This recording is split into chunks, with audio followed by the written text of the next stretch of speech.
मनोज जरांगे यांच्या ज्या मागण्या मान्य केलेल्या आहेत त्या मागण्यांमुळे छगन भुजबळ चांगलेच संतापले आणि थेट सरकारला धमकी दिलेली आहे। मराठा समाजाला दिलेल्या अध्यादेशावर भुजबळ यांनी प्रतिक्रिया दिली आहे। हा मसुदा आहे, सूचना आहे असे भुजबळ म्हणाले। तसेच या आरक्षणाचा अर्थही भुजबळ यांनी सांगितलाय। मराठा समाजाला सांगावेसे वाटतंय, तुम्ही जिंकलात असे तुम्हाला वाटते। या 17% जवळपास आणखी 85% लोक येतील।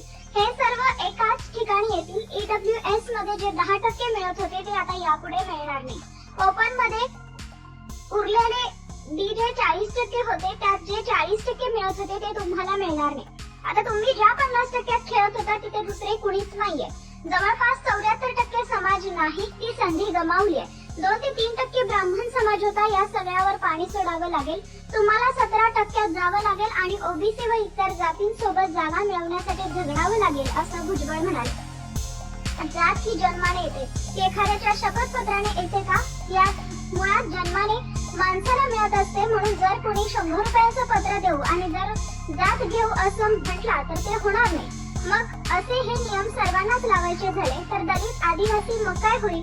मग दलितांमध्ये जे घुसतील, आदिवासीमध्ये कुणीही घुसतील, तुर्तास जे तुम्ही वाचले त्यात एससी, एसटी, ओबीसी या सर्वांना ते लागू आहे। मग मला या समाजाच्या नेत्यांना विचारायचंय की यापुढे काय होणार आहे? ओबीसींवर अन्याय केला जातोय की मराठ्यांना फसवलं जातंय याचा अभ्यास आपल्याला करावा लागेल।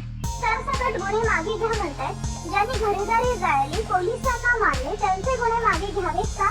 मग उद्या कुणीही असं करेल आणि गुन्हे मागे घेण्यास सांगेल। मराठा समाजाला 100% शिक्षण मोफत द्या। का बरं?